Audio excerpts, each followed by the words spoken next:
The dim lights of Murphy's Tavern cast long shadows across the worn wooden floor as Sarah Martinez adjusted her leather jacket and scanned the crowded bar. After 18 months of classified operations in Eastern Europe, she had finally returned to her hometown of San Diego. The familiar smell of beer and peanuts mixed with the sound of laughter and clinking glasses created a comfort she hadn't felt in what seemed like forever. Sarah had changed during her time away. Her movements were more calculated now, her eyes constantly assessing exits and potential threats even in the most mundane situations. The young woman who had left San Diego as a promising intelligence analyst had returned as something entirely different, something she couldn't discuss with anyone, not even her closest friends. She ordered a whiskey neat and found a quiet corner booth where she could observe the room. Old habits died hard, and surveillance had become second nature. The bar was typical for a Friday night. Groups of friends celebrating the end of another work week, couples on dates, and the usual collection of regulars who treated Murphy's like their second home. That's when she noticed him. He sat at the far end of the bar, alone, but not lonely. Everything about him screamed military. The perfect posture, the way he positioned himself with a clear view of the entrance, the systematic way he scanned the room every few minutes. His dark hair was regulation short, and even in civilian clothes, he carried himself with the unmistakable bearing of someone accustomed to command. Marcus Thompson was trying to blend in, but to Sarah's trained eye, he might as well have been wearing his dress blues. She recognized the type immediately. Special operations, probably Navy given San Diego's proximity to Coronado. The way he held his beer, the controlled movements, the alert but relaxed demeanor all pointed to someone who had seen serious action. Sarah found herself intrigued despite her better judgment. She had spent the last year and a half working alone, trusting no one completely, always maintaining her cover. The isolation had been necessary but exhausting. There was something appealing about the possibility of conversation with someone who might understand the weight she carried, even if she could never tell him the whole truth. Marcus seemed lost in thought, occasionally glancing at his phone but clearly not expecting anyone. Sarah watched as he politely declined advances from two different women, maintaining his solitary position at the bar. His wedding ring finger was bare, but there was a slight tan line that suggested recent change in that department. After finishing her first drink, Sarah made a decision that surprised even her. She walked to the bar and ordered another whiskey, positioning herself 2 stools down from the mysterious military man. She could feel him notice her approach, a subtle shift in his posture, a brief glance in her direction that took in everything about her in seconds. "Busy night," she said casually, not looking directly at him but making it clear the comment was directed his way. Marcus turned slightly, offering a polite smile. "Every Friday's busy at Murphy's. You're not from around here." It wasn't a question. Sarah appreciated that he had noticed details about her. Probably the way she moved, the fact that she wasn't greeting anyone, the slight accent that 18 months in Romania and Poland had given her speech. "Just got back in town," she replied, which was technically true. "You?" "Been here about 6 months. Stationed down at Coronado, Navy SEAL." Sarah's instincts had been correct. She could see it now in the calluses on his hands, the way he kept his back to the wall, the controlled way he drank his beer. These were men she had worked with before, though never socially. "Must be interesting work," she said, testing the waters. Marcus's smile became more guarded, some days more than others. "What about you? What brings you back to San Diego?" "Work assignment ended," Sarah said, keeping her answer vague. "Time to figure out what's next." They fell into comfortable conversation about neutral topics, the city's growth, good restaurants, the perfect weather that made San Diego famous. Sarah found herself relaxing for the first time in months. Marcus was intelligent and funny, with an easy way of making her laugh that she had almost forgotten was possible. As the evening progressed, other patrons came and went, but Sarah and Marcus remained in their corner of the bar, their conversation growing more personal, while carefully avoiding anything classified. She learned that he had recently gone through a divorce, that he had grown up in Texas, that he was considering what to do after his military service ended. Marcus, meanwhile, was intrigued by this mysterious woman who seemed comfortable with silence, who noticed things other people missed, and who had stories about traveling but never quite explained what kind of work had taken her overseas. "You're not just a tourist, are you?" he asked eventually, his eyes studying her face. Sarah met his gaze steadily. Does it matter? Maybe. Depends on how interesting the real story is. The challenge in his voice was gentle but unmistakable. Sarah realized they had reached the point where the conversation would either deepen or end. She could deflect, make some excuse, and disappear into the night. It would be the safe choice, the smart choice. Instead, she found herself leaning forward slightly. What if I told you the real story was classified? Marcus's beer stopped halfway to his lips. His expression shifted subtly, professional interest replacing casual flirtation. Then I'd say we might have more in common than either of us expected. The air between them seemed to change, charged with new possibilities and unspoken questions. Sarah realized she was at a crossroads. For 18 months she had been a ghost, a shadow, someone who existed only in classified files and coded reports. The chance to be real, even partially real, with someone who might understand was almost irresistible. Another round? Marcus asked, but his tone suggested the question was about more than just drinks. Sarah nodded, knowing that her next words would determine whether she remained a mystery or began to trust someone for the first time in a very long time. The night was young, and she had a feeling it was about to become far more complicated than either of them had planned. As Marcus signaled the bartender for another round, Sarah studied his profile more carefully. The controlled way he moved, the systematic awareness of his surroundings, the slight scarring on his knuckles, everything confirmed her initial assessment. This was a man who had seen combat, probably multiple deployments, definitely special operations. The fresh drinks arrived, and Marcus shifted his position to face her more directly. So, classified work, that covers a lot of ground. Sarah took a sip of her whiskey, buying time to decide how much truth she could afford to share. Intelligence community, analyst work mostly. You? SEAL Team 7. He said it simply, without pride or pretense. It was just a fact, like stating his eye color. The confirmation sent a small thrill through Sarah. She had worked with SEALs before, providing intelligence support for operations she was never officially part of. They were among the few people who might understand the isolation that came with classified work, the weight of secrets that couldn't be shared. How long? She asked. 12 years active duty. Been thinking about whether it's time for something different? Sarah nodded. She understood that feeling. The constant question of whether the sacrifices were worth it, whether there was life beyond the classified world they inhabited. What kind of analyst work? Marcus asked, his tone casual but his eyes sharp. The kind that takes you places most people don't go, Sarah replied carefully. The kind where you can't talk about what you did when you get back. Marcus leaned back slightly, reassessing her. Sarah could see him processing this information, probably running through possibilities in his mind. Intelligence analysts who worked in the field, who couldn't discuss their assignments, who had the kind of situational awareness she had demonstrated that narrowed the field considerably. Must be lonely, he said finally. The simple observation hit harder than Sarah expected, sometimes. They sat in comfortable silence for a moment, both understanding that they were circling around truths neither could fully voice. The bar around them continued its Friday night rhythm, but their corner felt separate, isolated in a bubble of shared understanding. Where did your assignments take you? Marcus asked. Eastern Europe mostly. Romania, Poland, sometime in Ukraine before things got complicated there. Marcus's expression grew more serious. Recent complications? Sarah nodded. Left about 2 months ago. Things were getting too hot. She was walking a fine line, sharing just enough to establish credibility, without violating operational security. But something about Marcus made her want to trust him. Maybe it was the recognition in his eyes, the understanding that came from someone who had also carried secrets that couldn't be shared.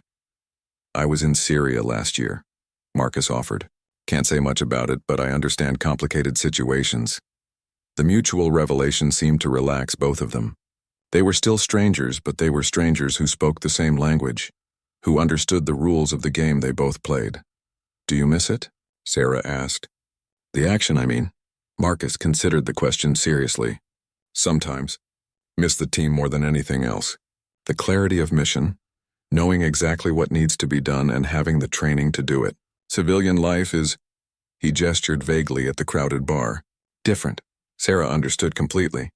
After 18 months of high-stakes intelligence work, sitting in a bar making small talk felt almost surreal. The hypervigilance that had kept her alive in hostile territory was hard to turn off, even in the safety of San Diego. "What about you?" Marcus asked. "Missing the excitement?" "Missing the purpose," Sarah said honestly. "When every day matters, when what you do makes a real difference, coming back to normal life feels strange." They were interrupted by a group of college students who had clearly been drinking for several hours. One of them, a young man with bleary eyes and overconfidence, approached their corner of the bar. "Hey there," he said to Sarah, completely ignoring Marcus. "My friends and I were wondering if you'd like to join us. We're having a great time." Sarah smiled politely. "Thanks, but I'm having a conversation." The young man persisted, moving closer despite the obvious dismissal. "Come on, don't be stuck up. We're way more fun than this old guy." Sarah felt Marcus tense beside her, but she handled it herself. In one smooth motion, she stood and stepped into the young man's personal space, her voice dropping to a tone that carried unmistakable authority. "I said no. Now go back to your friends." Something in her manner, perhaps the complete lack of fear or uncertainty, made the college student step back immediately. He mumbled an apology and retreated to his table, where his friends were already pulling him away. Marcus watched this interaction with interest. The way Sarah had handled the situation was professional, controlled, and completely effective. Most civilian women would have either ignored the intrusion or let him handle it. Sarah had taken charge with the confidence of someone accustomed to dealing with much more serious threats. "Nicely done," he said as she sat back down. "Occupational hazard of working in male-dominated environments." Sarah replied with a slight smile. "You learn to handle yourself." That was more than just handling yourself. That was tactical. Sarah met his eyes, recognizing that he had seen through her casual explanation to the truth beneath. "Sometimes the lines blur." Marcus nodded slowly. He was beginning to understand that Sarah Martinez was not just an intelligence analyst. The way she moved, her awareness of the environment, the controlled way she had handled the drunk college student. These were skills that went beyond desk work. "Field operative?" he asked quietly. Sarah hesitated for a long moment. This was the question she had been dreading and anticipating in equal measure. Once she confirmed his suspicion, there would be no going back to casual conversation about the weather and restaurants. "Sometimes," she said finally. Marcus leaned forward, his voice dropping to match hers. "Deep cover?" Another pause. Another line crossed. "When necessary." The weight of this admission settled between them. Marcus understood now why Sarah seemed so comfortable with silence, why she noticed everything, why she carried herself with such controlled awareness. She wasn't just someone who analyzed intelligence reports. She was someone who gathered intelligence in the field, probably in hostile territory, almost certainly alone. "Jesus," Marcus said quietly. "How long?" "This last assignment?" 18 months. Marcus shook his head in amazement. 18 months of deep cover work was an eternity in their business. Most field operatives rotated out after 6 months to avoid burnout and maintain operational security. "No wonder you look like you're still deciding whether this place is safe," he observed. Sarah laughed, a sound that held both humor and exhaustion. "Old habits. It takes time to decompress." "I bet it does." Marcus studied her face, seeing now the subtle signs of stress that professional training couldn't completely hide. "Are you okay? Really okay?" The genuine concern in his voice caught Sarah off guard. For 18 months, no one had asked how she was doing, whether she was holding up under the pressure. The question, simple as it was, threatened to crack the professional facade she had maintained for so long. "I'm getting there," she said, and realized it might actually be true. The conversation had reached a depth that surprised both of them. Sarah found herself studying Marcus's hands as he spoke, noting the small scars and calluses that told their own story of dangerous work. His wedding ring finger still showed the pale band where gold had recently rested, a reminder that their line of work extracted costs beyond physical danger. "Divorce is common in our business," Marcus said, following her gaze. She couldn't handle the deployments, the secrecy, coming home different each time. Sarah nodded. She had seen it countless times. Relationships destroyed by the demands of classified work. "How long were you married?" 4 years. We tried to make it work, but she deserved better than wondering if I was coming home from each mission. The honesty in his voice was refreshing. Sarah had grown accustomed to carefully constructed conversations where everyone performed their role perfectly. Marcus's willingness to show vulnerability was both unexpected and appealing. "I never tried the marriage thing," Sarah admitted. "Hard to build a relationship on lies and half-truths." "Is that what tonight is? Half-truths?" Sarah considered the question seriously. "More truth than I've told anyone in 2 years." That seemed to please Marcus. He raised his beer in a small toast. "To unusual honesty in unusual circumstances." Sarah clinked her glass against his. "And to people who understand why the truth is complicated." As they drank, Sarah became aware that they were being watched. Not obviously, not threateningly, but with the kind of professional interest that set off alarms in her trained mind. A man at the opposite end of the bar had been nursing the same drink for an hour, occasionally glancing in their direction. Marcus noticed her shift in attention. "Problem?" "Maybe, guy at the end of the bar, blue shirt. He's been watching us." Marcus didn't turn to look, but Sarah saw his posture change slightly, his shoulders tensing in preparation. "How long?" "Since we started talking about work." Without making it obvious, Marcus used the mirror behind the bar to study the man Sarah had indicated. Middle-aged, unremarkable appearance, but something about his positioning and attention pattern felt wrong. "Could be nothing," Marcus said quietly. "Could be," Sarah agreed, but her instincts were rarely wrong about such things. They continued their conversation, but both were now hyper-aware of their surroundings. The man in the blue shirt finished his drink and left the bar, but not before making what appeared to be a brief phone call. "Friend of yours?" Marcus asked once the man was gone. "Never seen him before," Sarah replied, but she was thinking hard about possibilities. Had someone followed her? Was her cover blown? Or was this about Marcus? Seals also attracted attention from various interested parties. "Maybe we should get some air," Marcus suggested. Sarah agreed, and they settled their tab and headed for the door. Outside Murphy's Tavern, the San Diego evening was perfect, warm but not humid, with a gentle breeze carrying the scent of the ocean. They walked slowly down the sidewalk, both scanning for potential threats while trying to maintain the appearance of a casual couple. "You know," Marcus said after they had walked a block without incident, "most people would think we're being paranoid." "Most people don't live in our world," Sarah replied. "True, although I have to admit, this is the most interesting first date I've had in years." Sarah smiled despite the tension. "Is that what this is?" "What would you call it?" "Two professionals comparing notes?" Marcus laughed. "That's the most romantic thing anyone said to me in months." They found themselves at a small waterfront park overlooking the bay. The lights of Coronado Island sparkled across the water, and the sound of waves against the shore provided a peaceful backdrop to their conversation. "Can I ask you something?" Marcus said as they settled on a bench facing the water. "Shoot. The field work you do, are you always alone?" Sarah was quiet for a moment. "Usually. It's safer that way. No one to compromise, no one to worry about except yourself." "That sounds incredibly lonely." "It is," Sarah admitted, "but it's also clean. No complications, no emotional entanglements that could get people killed." Marcus understood that philosophy. SEAL teams operated on trust and mutual dependence, but field operatives often worked in a completely different paradigm. Their survival depended on maintaining emotional distance, on being able to disappear without leaving connections that could be exploited. "Do you miss having people you can count on?" he asked sometimes. "Tonight, actually."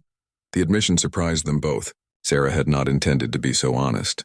But something about the combination of the peaceful setting and Marcus's understanding presence had lowered her usual defenses. "What about you?" she asked. "Do you miss having someone who knew the real you?" Marcus considered this carefully. "I miss having someone who understood why I couldn't talk about certain things. My ex-wife took the secrecy personally, like I was shutting her out on purpose." "Weren't you?" "Yes," Marcus admitted. "But not because I wanted to, because I had to." She never understood the difference. They sat in comfortable silence, watching the lights reflect on the water. Sarah found herself relaxing in a way she hadn't experienced in months. The hypervigilance that had kept her alive overseas was still there, but it felt manageable rather than overwhelming. "So what happens now?" Marcus asked eventually. "What do you mean?" "Well, we can't exactly exchange normal information. I can't give you my number and tell you to call me at work. You probably can't tell me where you live." Sarah laughed at the accuracy of his observation. It does complicate traditional dating protocols. Are we dating? The question hung in the air between them. Sarah realized she hadn't considered the possibility of actual romance in so long that she wasn't sure how to respond. Her life had been defined by necessity, survival, and mission completion. Personal relationships had been a luxury she couldn't afford. "I don't know," she said honestly. "I'm not sure I remember how." Marcus nodded. "It's been a while for me too. Hard to explain to someone why you can't tell them what you did today, or where you're going tomorrow, or whether you'll be back at all." That too. Another comfortable silence settled between them. Sarah found herself studying Marcus's profile in the dim light from the street lamps. He was handsome in a rugged way, but more importantly, he was safe.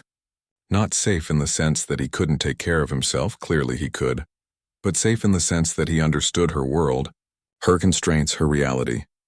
"Maybe we could figure it out as we go," she suggested, surprising herself with a proposal. Marcus turned to look at her, his expression hopeful but cautious. "Think that's possible?" Two people with classified lives trying to build something real? "I don't know," Sarah said. "But maybe it's worth finding out." As if to underscore the complexity of their situation, both of their phones buzzed simultaneously with incoming messages. They exchanged a look that was part amusement, part resignation. "Work?" Marcus asked. "Probably," Sarah replied. But she didn't immediately check her phone. "Mine too, most likely." They sat there for another moment, both aware that the real world was intruding on their brief escape from it. Soon they would have to return to their separate classified existence, but for now, they had found something unexpected: understanding, connection, and the possibility that even people like them deserved more than just professional satisfaction. Marcus finally checked his phone, his expression growing serious as he read the message. "Training exercise moved up to tomorrow. Early morning brief." Sarah glanced at her own device and felt her stomach drop. The message was from Director Chen, marked urgent. "Need to see you first thing Monday. New assignment available if interested." "Bad news?" Marcus asked, noticing her expression. "Potentially," Sarah replied, sliding the phone back into her pocket. "Work doesn't stop just because you're trying to have a normal conversation." They walked back toward the bar district slowly, both lost in thought about their respective summons. The evening that had started as a chance encounter was beginning to feel like something more significant. But the reality of their professional obligations was reasserting itself. "I have a confession to make," Marcus said as they approached the parking area behind Murphy's Tavern. Sarah tensed slightly. "What kind of confession?" "I wasn't just at the bar by accident tonight. I've been going there every Friday for 3 weeks, hoping to run into you again." Sarah stopped walking. "Again? We've never met before tonight." "Not exactly met," Marcus said, looking slightly embarrassed. "But I saw you 3 weeks ago at the coffee shop on 5th Street. You were reading a book in Romanian, taking notes in what looked like cipher notation. Then you got a phone call and switched to speaking fluent Polish." Sarah's mind raced back 3 weeks to her debriefing period. She had been working on her final report, reviewing her language skills to make sure they remained sharp. The phone call had been from her handler, updating her on security protocols for her return. "You were watching me," she said, not sure whether to be annoyed or impressed. "I was having coffee, and you were intriguing." When someone speaks 3 languages fluently in the span of 10 minutes and takes notes that look like code, it tends to catch the attention of people in our line of work. Sarah realized she should be concerned about operational security, but instead she found herself almost flattered. "So you've been stalking me?" "I prefer conducting reconnaissance," Marcus said with a slight smile. "Much more professional sounding." "And what did your reconnaissance tell you?"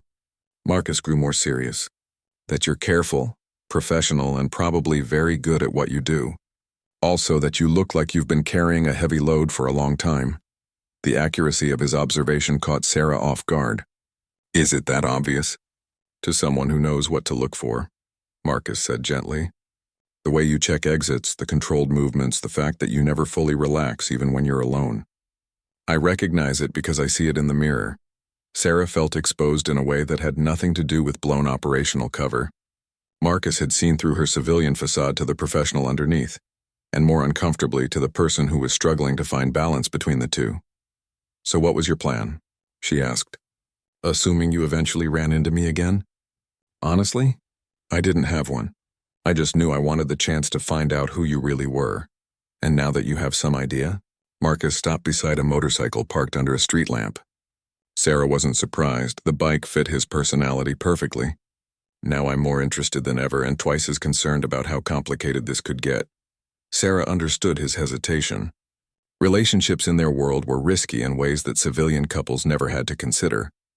Emotional attachments could be exploited, personal information could be used as leverage, and caring about someone made you vulnerable in ways that could prove fatal. It would be complicated, she agreed, but not impossible. Sarah looked at Marcus, really looked at him, and tried to imagine what it would be like to have someone who understood the weight she carried, who wouldn't ask questions she couldn't answer, who wouldn't take her necessary secrets as personal rejection. Maybe not impossible, she said finally.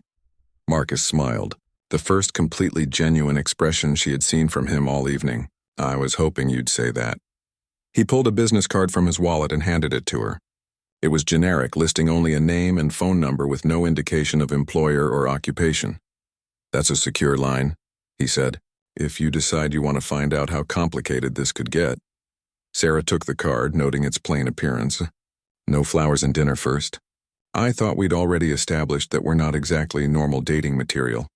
True. Sarah reached into her own wallet and pulled out a similarly anonymous card. That number reaches me directly. No intermediaries, no recording. Marcus pocketed the card carefully. So what happens now? Now we both go deal with whatever work wants from us. And then maybe we figure out if two people with classified lives can build something real. Sounds like a mission worth attempting. Sarah found herself smiling.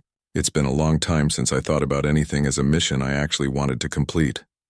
Same here, Marcus admitted. Most of my missions lately have been about duty and necessity. This would be about choice. They stood there for a moment, both aware that they were at a decision point. They could exchange polite goodbyes and disappear back into their separate classified worlds. Or they could take the risk of trying to build something together despite all the complications it would entail. I should warn you, Sarah said.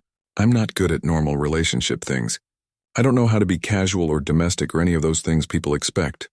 I don't know how to turn off the hypervigilance or stop analyzing threats that don't exist, Marcus replied. I wake up at 500 every day and sometimes forget that not everyone needs to know my location at all times. We're a pair, Sarah said with a laugh. Maybe that's exactly what we both need. Marcus mounted his motorcycle and started the engine. Think about it, Sarah.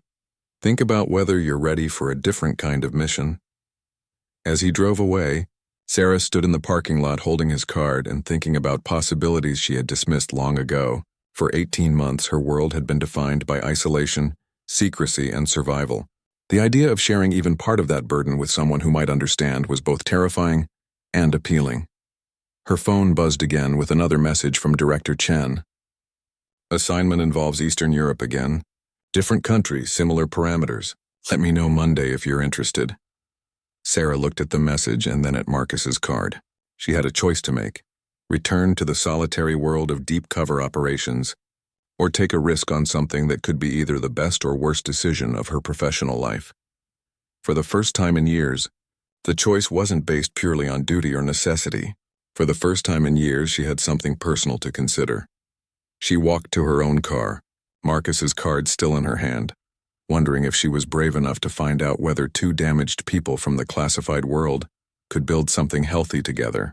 The thought scared her more than any enemy agent she had ever faced, and excited her more than any mission she had ever been assigned. Monday's meeting with Director Chen would determine her professional future, but tonight had shown her that maybe, just maybe, she had a personal future worth considering too. Monday morning arrived gray and overcast, matching Sarah's uncertain mood as she sat in the waiting area outside Director Chen's office. The CIA's San Diego facility was smaller than Langley, but no less secure. With its maze of corridors, keycard access points, and the perpetual hum of electronic surveillance equipment. Sarah had spent the weekend thinking about Marcus, about his card tucked safely in her wallet, and about the choice she was facing. 2 days of internal debate had left her no closer to a decision, but had clarified one important fact. For the first time in her career, she was considering turning down an assignment for personal reasons. Martinez, come in, Director Chen called from his doorway. James Chen was a compact man in his 50s who had run field operations across 3 continents before taking his current position. He had a reputation for being direct, fair, and absolutely committed to operational success. Sarah had worked for him twice before and respected his judgment. "Good to have you back," Chen said as they settled into chairs across from his desk. "How are you adjusting to stateside life?" "Still working on it," Sarah replied honestly. 18 months is a long time to be under, Chen nodded. "That's actually what I wanted to discuss. Your performance in Romania was exceptional, but the psychological evaluation flagged some concerns about extended, deep cover exposure." Sarah felt her stomach tighten. Psych evaluations could end careers, and she had been dreading this conversation since her return. "What kind of concerns?" she asked. Chen consulted a file on his desk. "Increased isolation behaviors, difficulty with civilian reintegration, hypervigilance in non-threatening situations. All normal responses to extended fieldwork, but concerning if you're planning to go back out immediately." "And if I'm not planning to go back out immediately?" Chen looked up from the file, studying her expression. "That would be a first for you. In 6 years with the agency, you've never turned down a field assignment." "Maybe it's time to consider other options," Sarah said carefully. "Such as?" Sarah had prepared for this question, knowing that Chen would want specifics rather than vague statements about needing a break. "Training new operatives. Analysis work with field applications. Something that uses my experience but allows for a more stable lifestyle." Chen leaned back in his chair. "Sarah, you're one of our best field operatives. Your language skills, your ability to blend into hostile environments, your operational instincts, these are rare assets. Are you sure you want to walk away from that?" "I'm not walking away. I'm considering a different kind of contribution." "Because of the psychological evaluation?" Sarah hesitated. The real reason was more complicated. It had to do with a Navy SEAL who understood her world, with the possibility of building something real with someone who wouldn't ask questions she couldn't answer, with the realization that she wanted more from life than just professional success. "Because I'm tired of being alone," she said finally. Chen's expression softened slightly. "That's an honest answer. More honest than I usually get from field operatives." "What's the assignment?" Sarah asked, changing the subject before she revealed too much. "Belarus. We need someone to establish contact with a network of dissidents who are planning to expose government corruption. 3 to 6 months, depending on how quickly you can build the necessary relationships." "Deep cover?" "Very deep. You'd be a freelance journalist, completely cut off from official support unless you requested emergency extraction." Sarah could picture the assignment clearly. Another extended period of isolation, of careful relationship building, of living every day as someone she wasn't. 6 months ago, the challenge would have excited her. Now it felt like a prison sentence. "I need time to think about it," she said. Chen looked surprised. "How much time?" "A week?" "Sarah, I've known you for 4 years. You've never needed time to think about an assignment." "What's changed?" The direct question demanded an honest answer. Sarah had always respected Chen's straightforward approach, and she owed him the same honesty he had shown her. "I met someone," she said simply. Chen's eyebrows rose. "Someone in the community?" "Military. Special operations, serious. Potentially." Chen nodded slowly. "That does complicate things." "How much does he know?" "Enough to understand why I can't talk about most of what I do.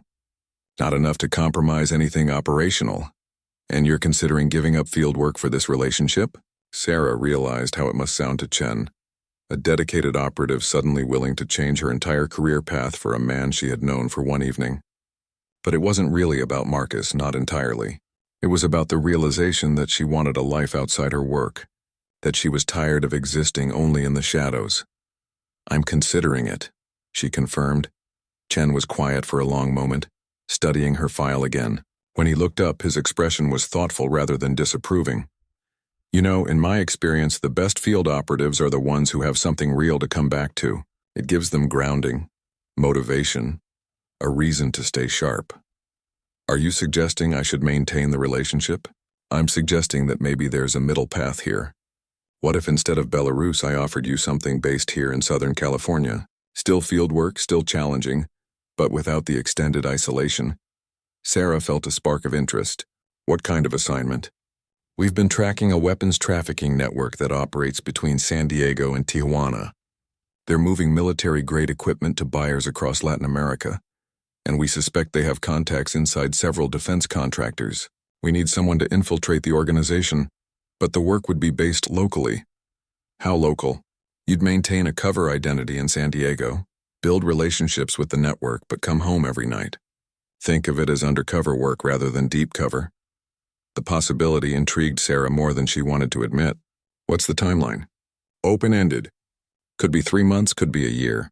Depends on how long it takes to build the case and identify all the players. Sarah found herself considering the options seriously. It would still be challenging work, still use her field skills, but it would also allow her to explore the possibility of a relationship with Marcus. I'd need operational independence, she said, within reason. And if the personal situation becomes a security risk? Chen's expression grew more serious. Then we'd have to reevaluate. But Sarah, if this man is military special operations, he understands operational security. The risk might be manageable. What about his command structure? SEALs aren't exactly known for their flexible schedules. That would be his problem to solve, Chen said pragmatically. Our concern is whether you can maintain your cover while building a personal relationship. Can you? It was a fair question, and one Sarah had been asking herself all weekend. Could she be Sarah Martinez, the undercover operative, and also be Sarah Martinez, the woman trying to build something real with Marcus Thompson? I think so, she said finally. But I'd need to establish some ground rules with him first. Such as? He'd need to understand that there would be times when I couldn't explain where I was going or what I was doing. Times when I might disappear for days without contact. Times when my cover identity would have to take priority over everything else. Chen nodded. And if he can't accept those conditions? Sarah felt a pang of disappointment at the possibility. Then the personal relationship ends and I go back to deep cover work. Fair enough.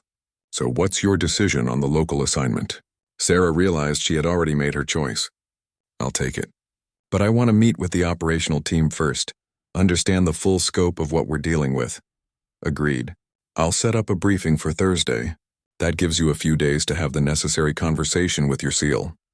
As Sarah stood to leave, Chen called her back. One more thing. If this works out, if you can successfully balance field work with a personal life, you could be valuable as a mentor for other operatives. Help them understand that they don't have to choose between the job and having something real outside it. The suggestion surprised Sarah. You think others are struggling with the same issues? I think isolation is one of the biggest problems we face in retaining good people, Chen said bluntly. If you can figure out how to have both, you'll be doing more than just helping yourself. Sarah left Chen's office with more to think about than she had expected. The local assignment offered a compromise she hadn't considered, but it also meant she would have to have a conversation with Marcus that could determine whether their connection had any real future. That evening, she found herself staring at Marcus's card for the 10th time since Friday night. The secure number he had given her represented a choice. Reach out and see if what they had found together could survive the complications of their professional lives, or file the card away as a pleasant memory and return to the solitary existence she had known for years. Finally, she dialed the number. Marcus answered on the second ring. This is Thompson. It's Sarah Martinez. We met on Friday night, Sarah. The pleasure in his voice was unmistakable. I was hoping you'd call. How did your Monday meeting go? Complicated. Are you free for coffee tomorrow? There are some things we need to discuss. Not ominous, Sarah said carefully. Just realistic. If we're going to explore this, you need to understand what you'd be getting into. I'm listening. Not over the phone. Can you meet me at the coffee shop on 5th Street? The one where you first noticed me? Marcus chuckled. My surveillance skills gave me away, didn't they? Among other things. Tomorrow at 7? I'll be there. After hanging up, Sarah sat in her apartment looking out at the San Diego skyline and thinking about the conversation she would have to have with Marcus. She would need to explain that any relationship between them would exist within strict parameters, that there would be parts of her life he could never access, that loving someone in her profession meant accepting uncertainty as a constant companion, but for the first time in years, she was willing to take the risk of finding out whether someone could love her despite all the complications. Whether Marcus Thompson was brave enough to care about a woman whose life was defined by secrets she could never fully share remained to be seen. Tomorrow's conversation would determine whether their Friday night encounter had been the beginning of something real, or just a brief respite from the isolation that defined their professional lives. Marcus was already waiting when Sarah arrived at the coffee shop the next morning. Seated at the same corner table where he had first observed her 3 weeks earlier, he looked tired, and Sarah wondered if he had slept as poorly as she had while thinking about this conversation. "Early training exercise?"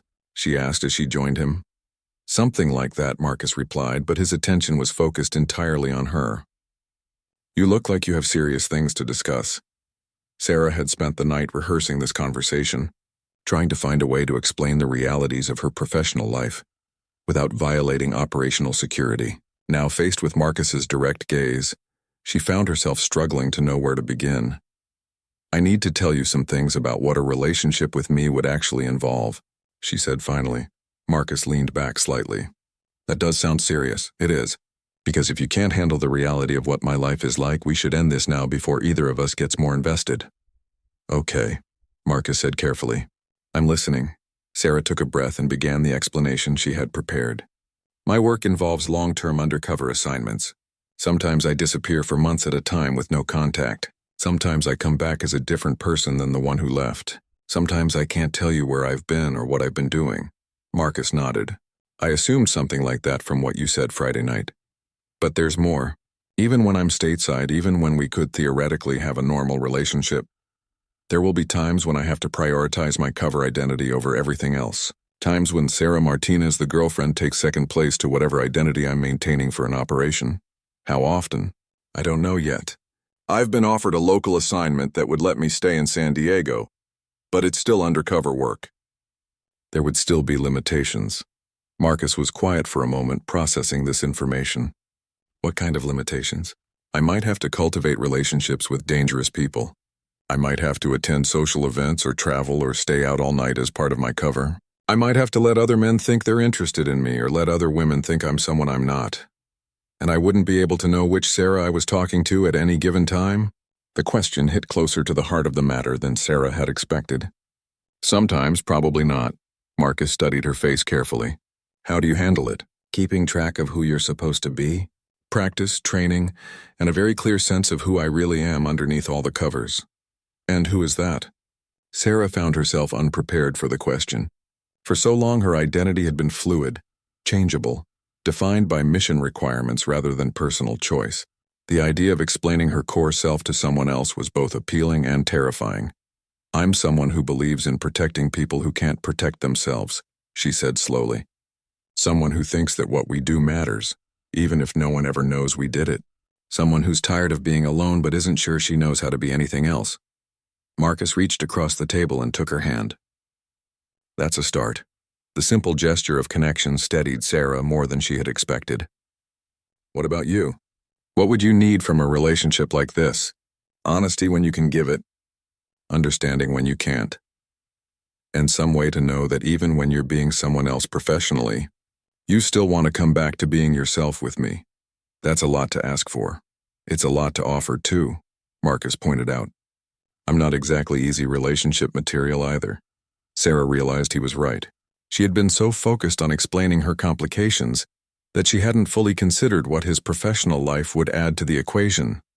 "Tell me about your complications," she said. Marcus smiled wryly. "Deployments with no warning and no contact for weeks at a time. Training exercises that could pop up any day. The possibility of being transferred to another base on short notice. And a job that involves jumping out of perfectly good airplanes and shooting people for a living. When you put it like that, we really are a pair. Two people with impossible jobs trying to figure out if they can build something real together." Marcus agreed. "It's either completely crazy or the most logical thing in the world." Sarah found herself laughing. "I'm not sure there's a difference." They sat in comfortable silence for a moment, both contemplating the practical realities of what they were considering. Sarah realized that the conversation was going better than she had dared to hope. Marcus wasn't running away from her complications, he was trying to understand them. "So where do we go from here?" Marcus asked finally. "I don't know. I've never tried to balance an undercover assignment with a personal relationship.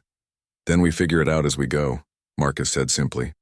"Establish some ground rules, some ways to communicate even when you can't communicate, some signals so I know which Sarah I'm talking to."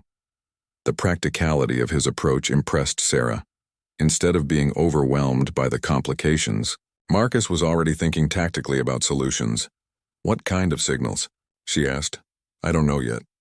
Something subtle but clear. A way for you to tell me when you're working versus when you're yourself." Sarah thought about this. In her previous relationships, the few she had attempted, she had tried to keep her work life completely separate from her personal life. The result had been unsustainable compartmentalization and ultimately failed relationships. Marcus was suggesting integration instead of separation. "That could work," she said slowly, "but you'd have to be prepared for times when the work Sarah might have to do things that would hurt the personal Sarah." "Such as?" Sarah hesitated, then decided complete honesty was the only way forward. "Flirt with other men, go on dates with targets, maybe even sleep with someone if the mission required it." Marcus's expression grew serious. "That's a hard one. It's the reality of deep cover work." Marcus was quiet for a long time, clearly thinking through the implications. Sarah waited, knowing that this might be the point where he decided the complications were too much to handle. "Would you tell me beforehand?" he asked finally. "If a mission required that kind of involvement?" "If I could, yes. But sometimes operations develop quickly. And afterwards, I'd tell you what I could." Marcus nodded slowly. "I think I could handle it, knowing it was for work and not personal choice. But it wouldn't be easy." "It wouldn't be easy for me either," Sarah said quietly. "Having someone to come back to, someone who mattered, that would make the professional compromises harder, not easier." "Because you'd have something to lose?" "Because I'd have something worth protecting." The admission hung between them, more personal than anything Sarah had shared in years. She realized that in the space of one conversation, she had revealed more of herself to Marcus than she had to anyone in her professional life. "So what do you think?" she asked. "Are you brave enough to try this?" Marcus smiled, the expression transforming his face. "Sarah, I jump out of airplanes into hostile territory for a living. I think I can handle dating a CIA operative. Just barely CIA." Sarah corrected automatically, then caught herself. "And I didn't say CIA. You didn't have to. Romanian and Polish language skills, extended deep cover assignments, psychological evaluations, a director who offers you local assignments as alternatives to overseas postings. The pieces add up."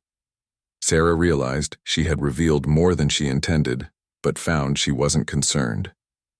Marcus had demonstrated the kind of analytical thinking that came from intelligence training. He could be trusted with the pieces of information he had gathered. "Okay," she said finally. "Let's try this. But we establish rules as we go, and either of us can call it off if it becomes too complicated or dangerous." "Agreed. Starting with dinner tomorrow night, assuming neither of us gets called away on mysterious assignments." Marcus laughed. "In our line of work, that's always a possibility. But assuming we're both free and not saving the world, dinner sounds perfect."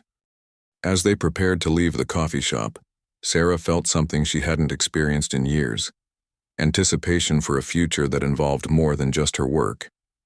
The path ahead would be complicated and uncertain, but for the first time since she had joined the agency, she would be walking it with someone who understood the territory. 3 months later, Sarah sat across from Marcus at their usual corner table in Murphy's Tavern. But everything had changed since that first Friday night. She was deep into her undercover assignment. Having successfully infiltrated the weapons trafficking network as Elena Vasquez, a logistics coordinator with connections to several defense contractors. The work was challenging but manageable, and she had found a rhythm that allowed her to maintain both her professional responsibilities and her relationship with Marcus. Tonight, however, she was facing the biggest test yet of their carefully constructed ground rules. "I need to tell you something," she said, her fingers unconsciously touching the small silver bracelet on her wrist, the signal they had developed to indicate when she was speaking as herself, rather than maintaining any kind of cover. Marcus noticed the gesture and gave her his complete attention. "What's going on?" "Tomorrow night I have to attend a party with Diego Morales. He's one of the key players in the network, and he's been asking me to social events for weeks. I can't put him off any longer without compromising my position." Marcus set down his beer carefully. They had discussed this possibility during one of their many conversations about boundaries and operational requirements, but facing the reality was different from theoretical discussions. "What kind of party?" "Upscale event at his private club. He's expecting me to be his date for the evening." And what does that involve? Sarah appreciated that Marcus was asking for specifics rather than making assumptions. I'll need to dress the part, act interested in him personally. Probably let him think the relationship is progressing beyond professional. How far beyond professional? I don't know yet. It depends on how the evening develops and what opportunities present themselves for gathering intelligence. Marcus was quiet for a moment, working through the implications. Sarah could see him processing the information tactically, trying to separate his personal feelings from his understanding of operational necessity. Will you be wearing a wire? He asked finally. No, too risky at this level of the operation, but I'll have backup surveillance from a distance. And if things go further than you're comfortable with? Sarah met his eyes directly. Then I'll handle it professionally and tell you what I can afterward. It was the answer they had agreed upon months ago, but saying it aloud in the context of a specific operation felt different. More real, more consequential. Okay, Marcus said after a long pause. I won't pretend it's easy to think about, but I understand it's part of the job. It is, Sarah confirmed. But Marcus, I need you to know that everything I do tomorrow night is Elena Vasquez, not Sarah Martinez. When I come back to you, I'm coming back as myself. Marcus reached across the table and covered her hand with his. I know. And I'll be here when you get back. The simple statement of support meant more to Sarah than she had expected. For the first time in her career, she had someone who understood the difference between professional necessity and personal choice. Someone who would be waiting when she returned from playing someone else. There's more, she said. After tomorrow night, depending on what intelligence I gather, the operation might move into a more intensive phase. I could be spending a lot more time with Morales and his associates. How much time? Potentially several nights a week for the next month or two. Dinners, social events, maybe even some overnight trips if they invite me to business meetings in other cities. Marcus absorbed this information without visible reaction, but Sarah could see the tension in his shoulders. Will you be able to maintain contact? Some, but not regular. And I might have to be Elena even when we do communicate, depending on the circumstances. How will I know which one you are? Sarah lifted her wrist, showing the silver bracelet. When I'm myself, I wear this. When I'm working, I don't. It's subtle enough that targets won't notice, but clear enough for you. Marcus smiled slightly. Simple and effective. We've had practice at this, Sarah pointed out. The last 3 months have worked better than I expected. They have, Marcus agreed, even with the complications. There had been plenty of complications. Sarah had missed their dinner plans twice because of operational requirements. Marcus had been called away on a training exercise with no notice, leaving Sarah to explain his sudden absence to her cover identity's social circle. They had learned to communicate in code, to recognize each other's professional stress signals, and to maintain emotional connection despite irregular schedules and communication restrictions. Are you having second thoughts? Sarah asked, studying his expression. About us? No. About how much I hate the idea of you having to get close to dangerous people for work? Yes. Sarah understood his concern. Diego Morales was charming and sophisticated, but her investigation had revealed connections to some very unpleasant people. The weapons his network moved weren't just ending up with foreign governments. Some were reaching criminal organizations and terrorist groups. He's not the real danger, Sarah said carefully. The people he works with are. But Morales himself is more of a businessman than a threat. That doesn't make me feel better about you having to pretend to be interested in him. Marcus. Sarah leaned forward, making sure she had his complete attention. In 6 years of undercover work, I have never, not once, lost sight of who I really am or what I really want. Having you in my life has made that even clearer, not less clear. Meaning what? Meaning that every time I have to be Elena Vasquez, it makes me more aware of how much I prefer being Sarah Martinez with you. Marcus's expression softened. That's either very romantic or very manipulative tradecraft. It's the truth, Sarah said simply. They finished their drinks in comfortable silence, both thinking about the challenges ahead. Sarah found herself grateful, not for the first time, that she had found someone who understood her professional requirements without taking them personally. So what happens after tomorrow night? Marcus asked as they prepared to leave. Depends on what I learn. If Morales trusts me enough to bring me deeper into the operation, I might be able to identify the major players and their methods within a few weeks. If not, it could take months to build the necessary relationships. And after the operation is complete, Sarah realized he was asking about more than just operational timelines. He was asking about their future together, about whether their relationship could survive not just this assignment, but the pattern of assignments that would follow. "I don't know," she said honestly. "I've never thought beyond the current mission before. Maybe it's time to start." As they walked to their cars, Sarah found herself thinking about Marcus's suggestion. For the first time in her professional life, she had a reason to consider long-term planning that went beyond career advancement and operational success. "Marcus," she said as they reached his motorcycle. "Yeah? After this assignment, whatever happens next, I want you to be part of the planning process." "Meaning what?" "Meaning I want to start making decisions about my career based on what's good for us, not just what's good for the mission."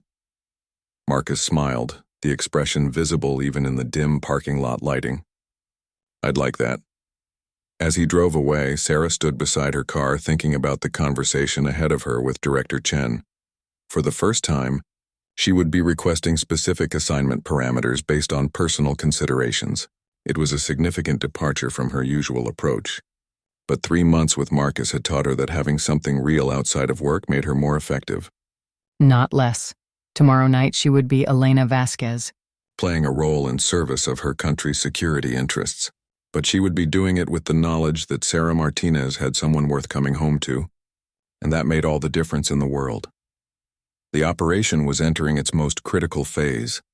But for the first time in her career, Sarah felt like she was fighting for something more than just professional success. She was fighting for the possibility of a life that included both meaningful work and meaningful connection. 6 months ago, she would have considered such thinking a dangerous distraction. Now she realized it might be the thing that finally made her complete.